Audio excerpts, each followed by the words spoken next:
You're watching TVC Breakfast. The Nigerian Communications Commission, in collaboration with the EFCC, the CBN, telecom operators and other stakeholders, have inaugurated a multi-sectoral committee on electronic fraud. Well, the committee will develop a plan for the implementation of a memorandum of understanding which will provide a roadmap for curbing the menace of e-fraud.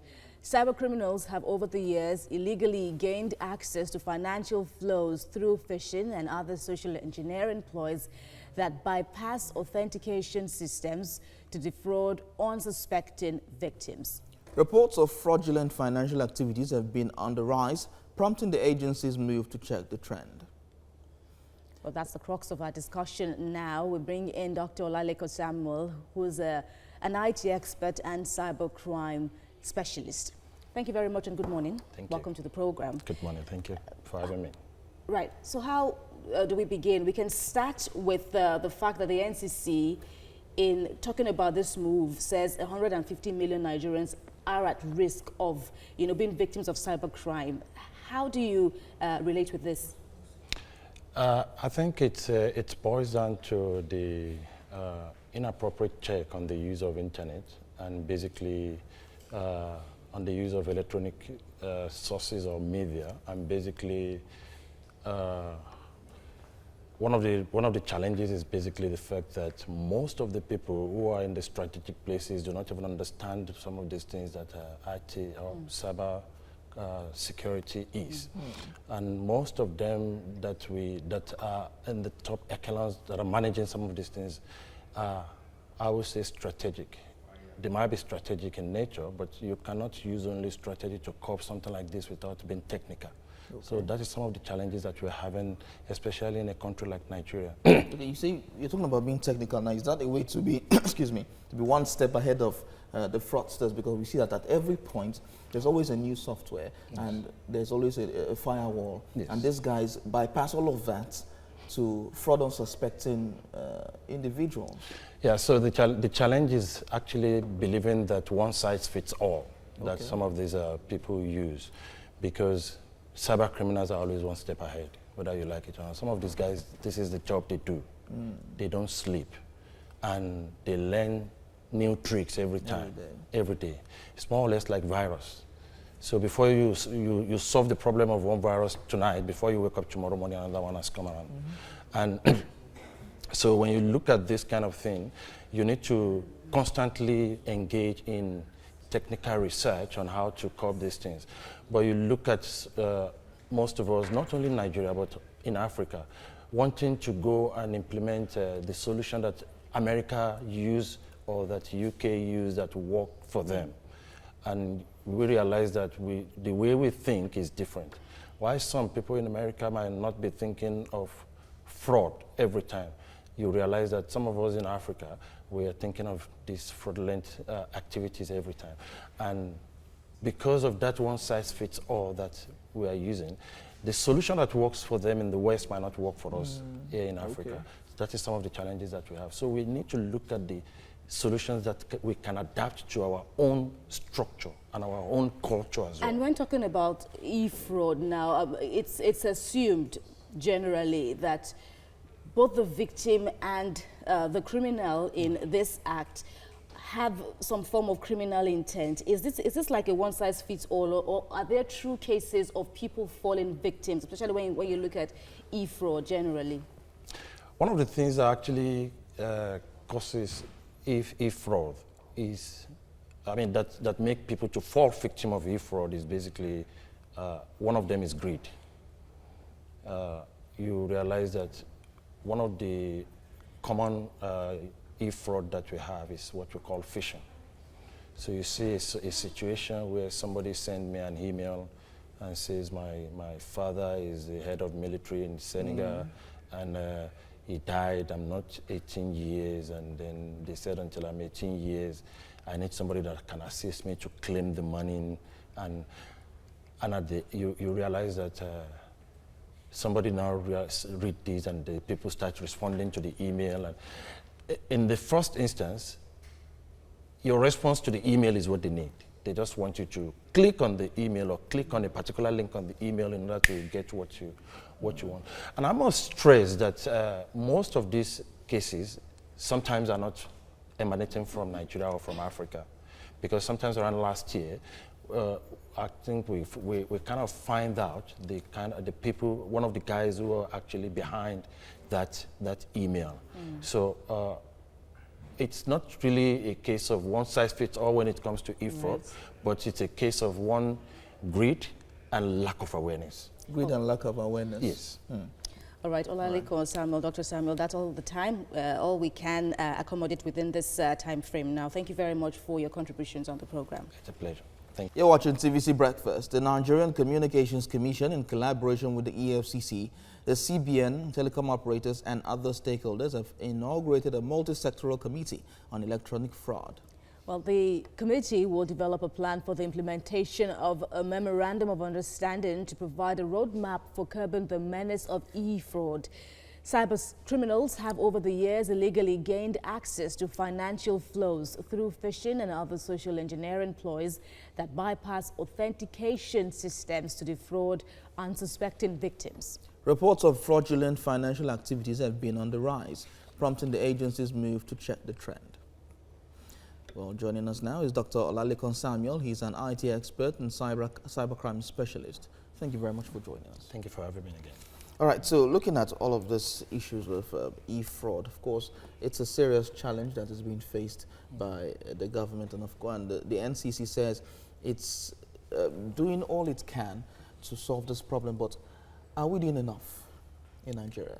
I don't think we're doing enough in Nigeria to solve the problem, because we are in the era where modern technology keeps coming up almost every two to 3 months. So what are we doing to follow the trend? We're not doing most of the things that we're supposed to be doing to follow the trend. So I think in Nigeria currently we're not doing enough. So the trend is every time. Yeah. Right. In talking about tightening these loopholes now that give these persons the leeway to hack into what one would call organized systems. Yes. What do you expect the NCC to do? Now they're talking about an agreement now to harness or to explore other ways of curbing the menace. How will this work? So the question is, which other ways are they actually exploring? I said earlier that the challenge that we're having is that most of the people that are actually dealing with this menace, they are most of them are strategic in nature, not technical in nature.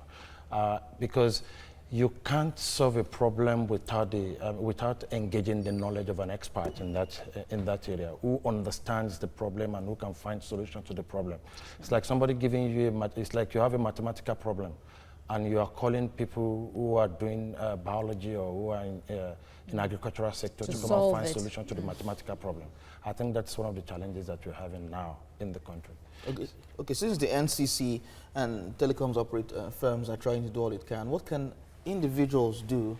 Because beyond organizations, cybercrime gets to individuals as well. Yeah. For instance, on WhatsApp, social media platforms and all of that. Of course, they gain access to your phone without even touching the phone. Yes. What can we do as Nigerians, individuals? So I think what we should do is actually trying to brace ourselves. We cannot do anything independently, or we cannot do anything that is individualistic without the collaboration of those people in charge of these things. They need to give us some of the tips. They know where the problem is coming from. They need to find what we can do to curb the stuff. They need to educate us on some of those things. And if you look at it, some of these guys constantly gather data from us. Okay. So what exactly are they doing in terms of machine learning? There's something we call machine learning. So machine learning basically is the use of analytical techniques to learn pattern from data sets that they are gathering in order for that machine to be able to make decisions without being guided by a human being. So these are some of the things that I think they should be doing. We've already, to some of those applications that we are using, we've already signed our privacy away to them, without which we are not going to be able to use the application.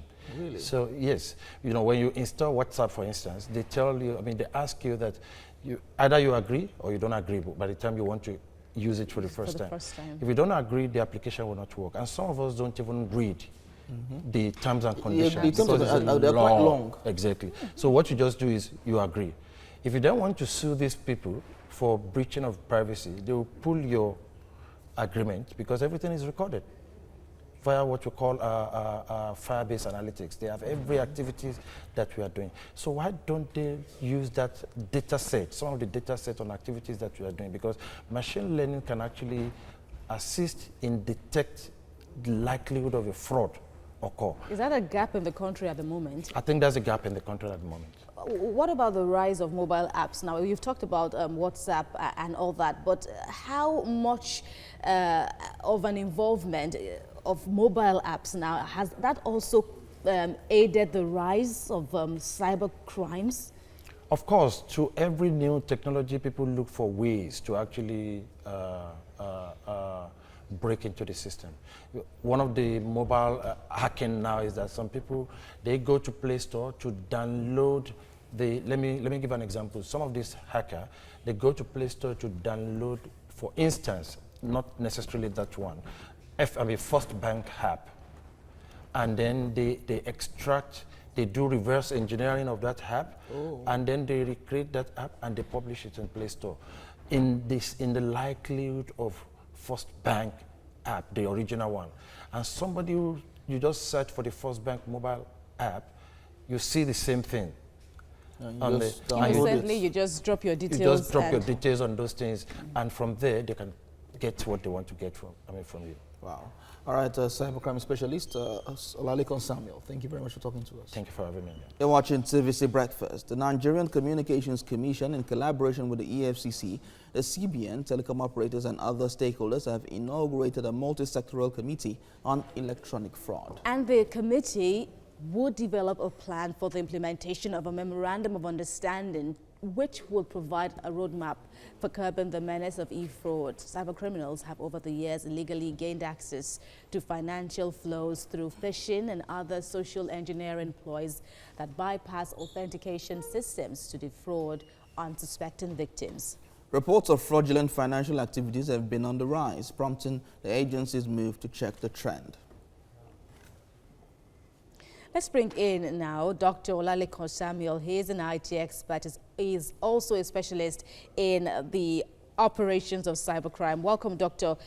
Samuel. You know, when we call you a cybercrime specialist, as an aside, one would think perhaps, you know, that also sounds like, you know, you indulge in this. But of course, that's not the situation. You just, you know how these things work, and you could help us, you know, understand the process and how to avoid it. So, but then again, as an aside, there's also the issue of perhaps the government needs to do more, not to curb these things, but also to create more jobs for the teeming youth in the country, perhaps as a way for them to deviate from this path of crime.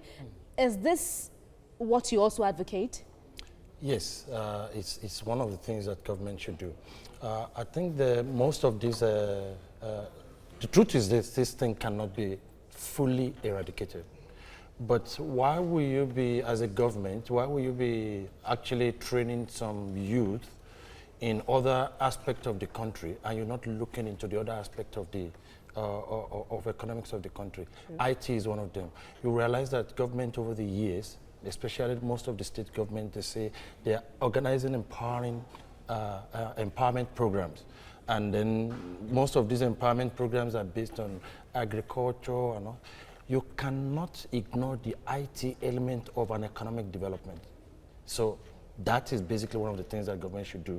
And truth of the matter is that you learn, they said if you want to catch a thief on the rock, it's only a thief that you use to actually do that. Some of these guys can actually be, if you can, how do I put it, if you can try and revamp the militant, why not also try and revamp some of these cybercrime criminals as well?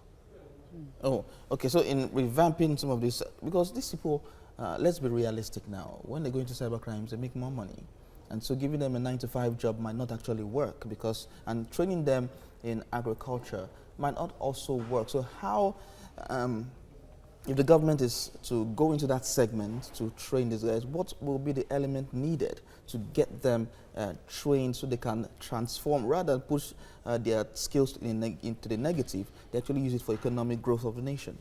So some of the elements in it is that we need we need experts who understand some of these things in the country. If you go to most of our universities in these days, some of the IT courses that they teach are basically old. They cannot even understand. Some of these guys teach themselves what they are doing, not that they go to school to learn it. In most of the universities and abroad, in some of these developed countries, they have what we call ethical hacking. Oh, okay. Yeah, they have what you call ethical hacking, and some of this ethical hacking they work with the government in such a way that they can assist in hacking a system or prevent hacking from just taking like what we place. have with Russia and the US Exactly. at this point. So in some of these countries also they have what you call CERT, C-E-R-T. So which is basically a computer expert and responsive emergency responsive team. Computer emergency responsive team. They are like fire brigade. Okay. When there is fire in a particular area, so that these people quickly rush into the. I could remember in 2016 in South Africa, there's an insurance company. I don't know if I can mention their name. Their systems are actually hacked into, and this hacker, when an hacker hacks into the system, they can actually it's a case of kidnapping, where they hold you into ransom and ask you to pay a kind of sum of money before they can release such a system. And to actually break their stranglehold on the system, they have to call the CERT within the country, which is South Africa. These are the people that can actually, this is some of the places where the government should be looking into. Right. Our educational systems need to be redeveloped, especially in terms of IT. All right. All right, thank you very much, Dr. Samuel Olalekan, for talking to us on this. Thank you.